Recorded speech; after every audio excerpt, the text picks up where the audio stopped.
No vídeo de hoje vamos falar sobre 5 carros que costumam ser ignorados pelos brasileiros, mas oferecem um excelente custo-benefício. E o melhor, esses carros esquecidos têm preços bem atrativos. Você pode ter um carro seguro, tecnológico e potente sem gastar uma fortuna. Fique ligado para conhecer essas opções incríveis e com certeza o último carro da lista irá te surpreender. Meu nome é Luciano e eu apresento o canal Carros.com. Mas antes de começar o vídeo, vou pedir para quem não é inscrito se inscrever e deixar o like. Se puder, também compartilhe o vídeo. Dessa forma, você vai me ajudar a chegar mais rápido nos 100 mil inscritos. Então, bora para o vídeo. O Kia Cadenza, no seu primeiro modelo, lançado em 2011, já não é amplamente procurado. E o último modelo dele, lançado em 2014, tem uma demanda ainda menor. Basicamente, esse último modelo é um facelift. Na época, ele adotou a nova identidade visual da Kia e teve algumas mudanças, como nos faróis, para-choques, grades e lanternas. A sua aparência ficou muito mais moderna, mas é indiscutível que o modelo anterior ainda é muito mais bonito. Internamente, houve algumas alterações, porém ele perdeu alguns equipamentos também, como o aquecimento do banco, a cortina traseira elétrica e o controle de som no encosto de braço dos ocupantes traseiros. Infelizmente, não se sabe por que a Kia fez isso, já que por ser um modelo mais novo, ele deveria ganhar mais equipamentos e não perder. No geral, esse modelo aqui do Cadenza ainda mantém as boas características dele também, como o espaço interno, que até hoje se destaca. Na época, ele era um dos poucos sedãs de porte grande realmente aqui no Brasil de uma marca generalista. O Ford Fusion, por exemplo, a gente fala que é um sedã grande, mas ele é um sedã médio-grande, uma categoria abaixo do Cadenza. Assim ocorre também com o Camry e também com o Accord. O Cadenza, abaixo de seus irmãos premiums da marca, era o maior sedã da Kia daquela época. Ele tem um entre-eixos de 2,84 metros e uma largura de 1,85 metros. Ele oferece um excelente espaço para 5 passageiros adultos viajarem com muito conforto. E o porta-malas tem 450 litros. Embora aparenta ser até pouca litragem para um sedã grande, na realidade esse porta-malas até aparenta ser bem maior. Muitas pessoas olham o Cadenza e pensam que é um carro muito difícil de manter, principalmente por ser um carro um tanto quanto exclusivo. Não existem muitas unidades rodando pelas ruas. Porém, basicamente, ele é um Azira da Kia, compartilha a mesma plataforma e mecânica. E todo mundo sabe que o Azira, além de ter uma alta confiabilidade mecânica, se você comprar um em bom estado de conservação, com certeza não vai ter dor de cabeça. Além disso, o custo de manutenção é o mais baixo entre todos os V6 do mercado. Então, em relação à mecânica, você não vai ter dor de cabeça com o Cadenza e ainda vai ter um baixo custo de manutenção se você levar em consideração que é um sedã grande. Falando sobre a sua motorização, temos uma litragem maior do que de todas as Aziras que tiveram aqui no Brasil, seja da primeira, segunda ou terceira geração. Ele utiliza um motor 3.5 V6, que é o Lambda, que gera 290 cavalos a 6.600 RPM e 34,5 kg de torque a 5.000 RPM. E o câmbio dele é um automático convencional de 6 marchas. Ele faz de 0 a 100 em 7,7 segundos e atinge uma velocidade máxima de 230 km por hora.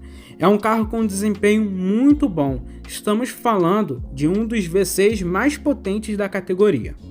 No quesito consumo, é um pouco mais elevado que do Azira, até porque estamos falando de um carro que tem mais potência. Dentro da cidade, sendo bem otimista, você vai fazer uma média de 6,5 km por litro. Já na rodovia, no máximo 10 km por litro. É lógico que isso é uma média, então pode variar bastante. Um Kia Cadenza do ano de 2014, que já passa a ser esse modelo mais recente, se encontra na faixa de preço entre 70 e 85 mil reais. Se vocês observarem, é basicamente o mesmo preço de um Corolla, sendo que o Cadenza é muito superior. Deixe aí nos comentários para a gente saber se você pagaria esse preço num Cadenza ou num Corolla do mesmo ano. O próximo carro da lista é o Nissan Livina, um monovolume que chegou ao Brasil em 2009 em duas variações, a Livina convencional e a Gran Livina. Esta última possui um porta-malas maior para acomodar mais bagagens ou acomodar mais 2 ocupantes em uma terceira fileira de bancos. Em minha opinião, a Gran Livina é a melhor escolha, destacando-se em relação aos concorrentes a oferecer 7 lugares, sendo a pioneira nesse aspecto. E normalmente ela é vendida pelo mesmo preço da Livina convencional, que tem apenas 5 lugares. Então, se você busca um melhor custo-benefício, pule direto para a Gran Livina. A Gran Livina está disponível em 2 versões, a de entrada S, que já é bem equipada para um carro desse porte, e também tem a versão topo de linha SL, que acaba sendo a versão com o melhor custo-benefício, entrega todos os itens de série e é muito interessante. Ambas versões utilizam o mesmo motor 1.8 MR18DE, bastante conhecido, e também é usado pelo Tiida. É um carro japonês muito confiável, que você não vai ter dor de cabeça, e o custo de manutenção em relação à mecânica não é tão elevado assim. Esse motor é flex e gera 126 cavalos com álcool e 125 cavalos com gasolina a 5.200 RPM. Ele tem 17,5 kg de torque com ambos os combustíveis. Existem 2 opções de câmbio, manual de 5 marchas ou um automático convencional de 4 marchas. Se você busca um carro mais econômico e com um pouco mais de potência, a versão com câmbio manual é uma escolha mais indicada. Com o câmbio manual, a Gran Livina acelera de 0 a 100 em 10,9 segundos e atinge uma velocidade máxima de 190 km por hora. Em relação ao consumo, se você busca economia de combustível, não é um carro que vai agradar muito nesse quesito. Ele faz uma média dentro da cidade de 6,4 km por litro com álcool e 9 km por litro com gasolina. Já na rodovia, esses números aumentam para 8 km por litro com álcool e 11,5 km por litro com gasolina. O Nissan Gran Livina 2010, normalmente encontrado na faixa de preço entre 30 e 35 mil reais. É um carro bastante desvalorizado. Com certeza é um dos melhores custo-benefícios se você quer um carro familiar e com opção de 7 lugares. O Citroën C3 é um carro completo, bonito, econômico e relativamente acessível.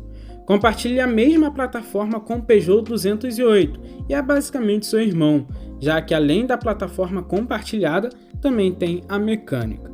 Esse modelo aqui, com certeza, ele é encalhado, esquecido e desvalorizado no mercado de usados, principalmente por causa dos primeiros modelos e com motor 1.5, que já foi considerado um dos carros mais problemáticos do Brasil e menos confiáveis também.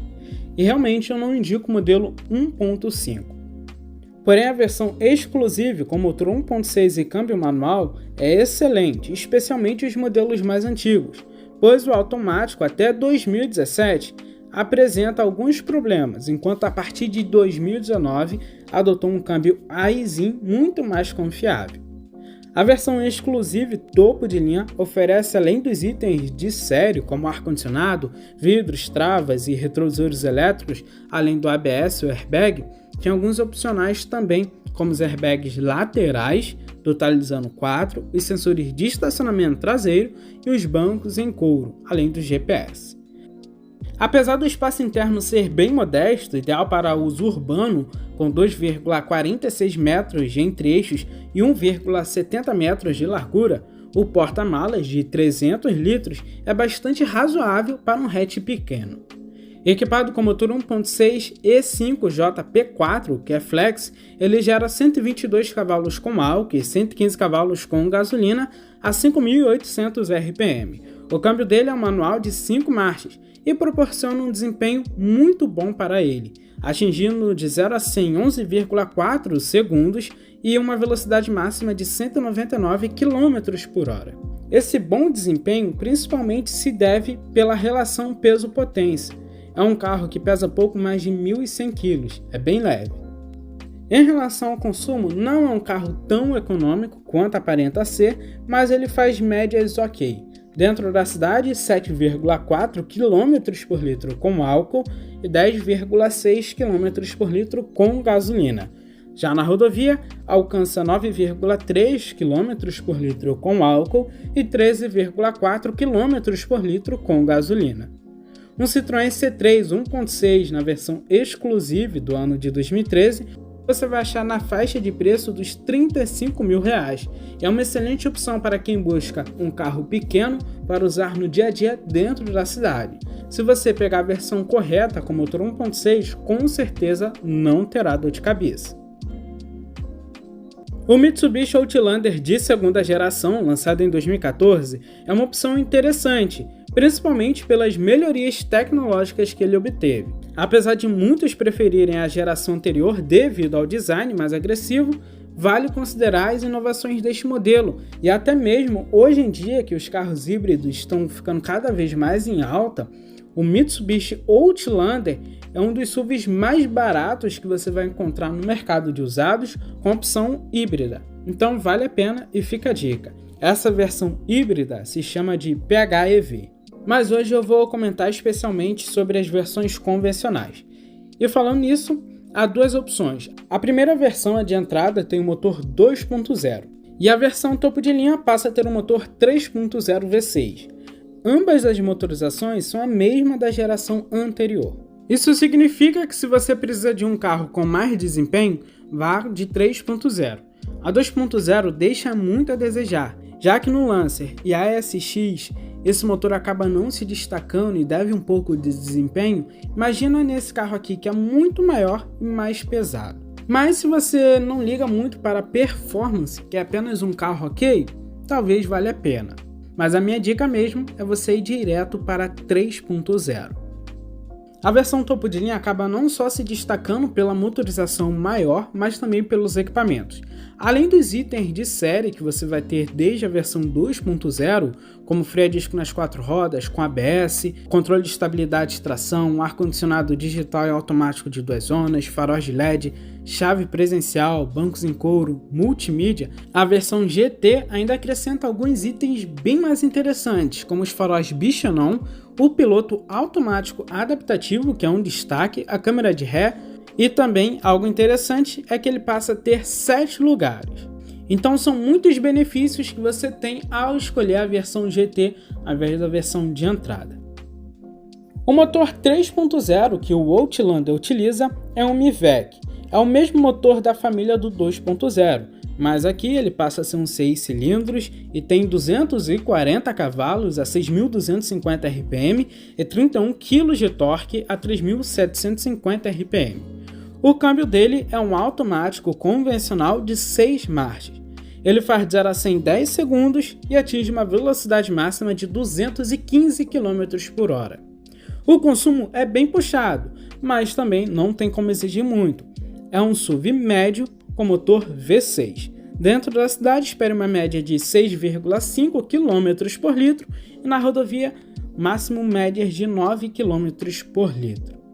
O Mitsubishi Outlander com motor 3.0 V6 na versão GT do ano de 2014 você vai encontrar na faixa de preço entre 80 e 90 mil reais e vale super a pena. Mais barato até do que vários SUVs compactos no mercado de usados que não entregam a metade do que o Outlander entrega. O Nissan Versa, na atual geração, é um carro que evoluiu bastante. Está bem mais equipado, seguro, tecnológico e bonito. Eu considero ele uma das opções mais bonitas da categoria, principalmente nesse último facelift que ele teve. Lembrando até mais ainda o Sentra, que aqui no Brasil é o sedã topo de linha da Nissan. Um dos destaques do Versa sempre foi a confiabilidade mecânica e o bom espaço interno, e por isso, mesmo sendo um carro que muitas pessoas não gostavam do design, ele acabou sendo muito procurado e vendido.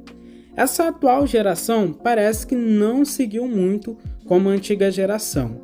É um carro que fica bastante encalhado, principalmente no mercado de usados, você não vê muita procura dele. Os sedãs que você vai ver que tem a maior revenda são os sedãs mais convencionais, como Onix Plus, Virtus e até mesmo Cronos. Isso, de certa forma, acaba sendo um pouco mais vantajoso, já que o Versa acaba desvalorizando mais e dependendo com o preço que você pagaria em um concorrente na versão de entrada, você compra o Versa na versão topo de linha e talvez até sobre uma grana. Para o consumidor final, existe apenas o Versa com motor 1.6, porém com 7 versões, são muitas. Mas eu indico sempre as últimas 3 versões, sendo a Sense, Advance e Exclusive. Mas pela pequena diferença de preço, minha dica é ir direto para a versão Exclusive, que passa a ser um carro muito mais completo. Entrega itens como airbags frontais, laterais de cortina, o controle de estabilidade e tração, a câmera 360 graus, faróis de LED, alerta de colisão frontal, alerta de tráfego cruzado, alerta de ponto cego, frenagem automática de emergência, o ar-condicionado digital e automático, piloto automático, bancos em couro, painel digital, multimídia com GPS e muitos outros itens. É um carro muito completo. Partindo para a sua mecânica, aqui temos o mais convencional possível. É o mesmo motor adotado desde a antiga geração, 1.6 aspirado HR16DE, que é flex, e gera 114 cavalos com ambos os combustíveis a 5.600 RPM. E ele tem 15,5 kg de torque também com ambos os combustíveis a 4.000 RPM. E o câmbio é um CVT que simula 6 marchas. Com isso ele faz de 0 a 100 em 10,7 segundos e atinge uma velocidade máxima de 190 km por hora. O consumo dele é ok, não é o mais econômico da categoria, mas passa longe de ser beberrão. Dentro da cidade, espere uma média de 8 km por litro com álcool e 11,7 km por litro com gasolina.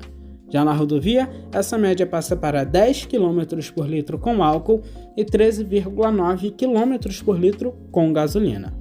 O Nissan Versa Exclusive do ano de 2021 você vai encontrar na faixa de preço entre R$ 95 e R$ 105 mil. As versões mais de entrada dá para encontrar a partir dos R$ 79 mil e também vale a pena. Vai depender principalmente da proposta que você quer.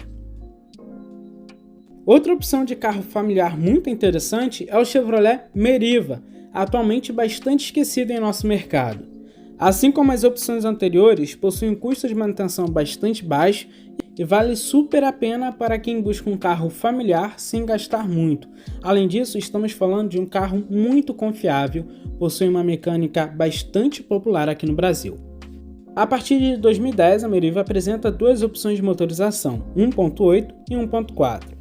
A versão 1.8 oferece apenas a opção do câmbio EasyTronic, que é robotizado e não é muito recomendado. Não é um dos câmbios mais confiáveis que você vai encontrar. Por isso, optar pelo motor 1.4 disponível apenas com câmbio manual é uma escolha que vale muito a pena. No entanto, a minha sugestão é considerar os modelos fabricados antes de 2010, já que todas as versões possuem motor 1.8 e a maioria delas conta com o câmbio manual. Entre as versões tem a Joy, Maxi e SS, e a mais interessante, a Premium, que se destaca pelos equipamentos como ar-condicionado, vidros, travas e retrovisores elétricos, direção hidráulica, freios ABS e o duplo airbag. Todos esses itens de série. Com entre-eixos de 2,63 metros e uma largura de 1,69 metros, as dimensões da Meriva podem não impressionar, mas o excelente aproveitamento do espaço interno proporciona conforto para todos os 5 ocupantes. O porta-malas tem 390 litros, poderia ser um pouco maior para um carro familiar, mas também chega próximo até de sedãs compactos. Quanto à mecânica, o Meriva tem um motor bastante popular, 1.8 GM Família. É um motor que já passa a ser flex aqui, ele gera 114 cavalos com álcool e 112 cavalos com gasolina a 5.600 RPM. Ele tem 17,7 kg de torque com ambos combustíveis a 2.800 RPM. O câmbio é um manual de 5 marchas. Com isso ele faz de 0 a 100 em 11,2 segundos e atinge uma velocidade máxima de 178 km por hora. O consumo médio dentro da cidade é de 5,6 km por litro com álcool e 7,3 km por litro com gasolina, enquanto na rodovia ele faz médias de 7,4 km por litro com álcool e 10,6 km por litro com gasolina. Em relação ao motor 1.4, esse motor 1.8 aqui, ele tem um consumo pior sim em algumas situações, porém, dependendo do que você procura, é um carro que tem uma proposta melhor. já que mantém bom equilíbrio entre o desempenho e a economia de combustível. Em relação ao preço, um Chevrolet Meriva do ano de 2008 você vai achar na faixa de preço entre 20 e 25 mil reais, podendo chegar até no máximo os 30 mil reais. E é uma opção muito válida para quem busca um carro familiar, confiável e com baixíssimo custo de manutenção. Bom, esse foi o vídeo de hoje. Deixe nos comentários quais dessas opções vocês levariam para casa. Forte abraço, valeu e fui!